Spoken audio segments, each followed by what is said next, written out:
seems a bit uncharacteristic, kind of being silent and maybe in his answers. So there's a change throughout the gospel, in his attitude, and maybe you could say behind the scenes, maybe the apostles' attitude as well. Maybe there's a connection between why Jesus seems maybe a bit uncharacteristic and the apostles, and maybe there's a change in their attitude. Because Isaiah, the first reading we heard, sums up very well. The opening line is a summary of Isaiah's many oracles, calling on people to concentrate, to do what is right, to do what is just. Not just where they live, but wherever they're sent, always do what is right, what is just. Always follow the Lord's teachings, right? No matter where we are. Last week, the apostles were in a boat, right, getting rocked around, right? Kind of relying maybe that they need the Lord to guide them. The week before, they saw Jesus' miracle, right, of the feeding of the 5,000. Kind of jumped ahead into chapter 15 in the Gospel of Matthew. The passage just prior to this is he's telling the apostles that what defiles a person proceeds from the heart, not from what you consume. It's with the heart. The heart can give something good, but it can also defile. All right? It's a beautiful reminder. Then what's he doing? He's taking them out of their homeland, taking them out of their comfort zone. So maybe what words and thoughts will come from their hearts in this new foreign territory when they meet people who are not from the house of Israel. And then they have this opportunity, right? This Canaanite woman begs, approaches Jesus. Her daughter is tormented by an evil spirit, a demon, and pleads with Jesus to heal. Please heal my daughter. Again, uncharacteristically, Jesus doesn't really seem to say a word to her. Is he waiting to see how the apostles are going to respond? Because they do respond, right? Send her away. Send her away, right? And then Jesus says, that, probably very politely, Jesus explains that he was sent for the lost sheep of Israel. Maybe that's his conviction, or is he putting into words what the apostles want to say? I'm not sure.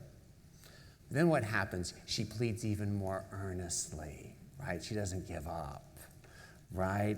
Makes you wonder, did the apostles have to step aside and let her pass to come to Jesus, right?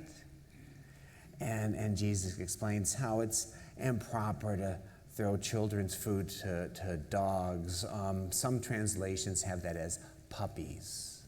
Table puppies, house dogs, little puppies, right?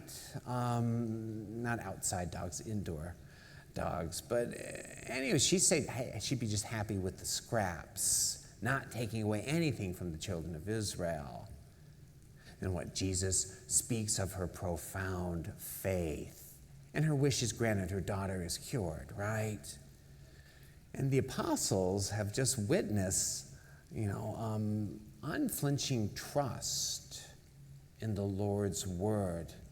Maybe they learned a little bit more about compassion, about doing what is just and right, with everybody, with every people that we meet. Jesus praises her great faith. It says great. It's interesting, she probably had little to no awareness of the laws and the precepts of the Israelites, all right? She probably didn't. What does her faith consist of? She draws near. She prostrates herself. She insists. She's taking part in a close dialogue, a personal relationship with Jesus. And she overcomes every obstacle to speak with him. See, faith isn't a religious label, but it's a personal relationship with Jesus. It is good to know the laws and the precepts. Absolutely, that helps us. but it's also to have that personal relationship as well. She may not know the laws and precepts, but she definitely knows how to have a personal relationship with Jesus.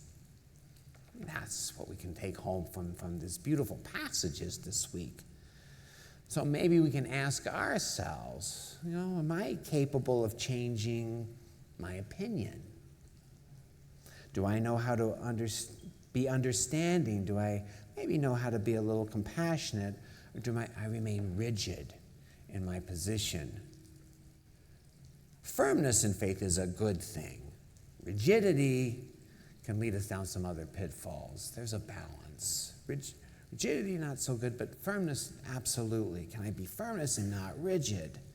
Do I know how to dialogue with Jesus? Do I engage in dialogue?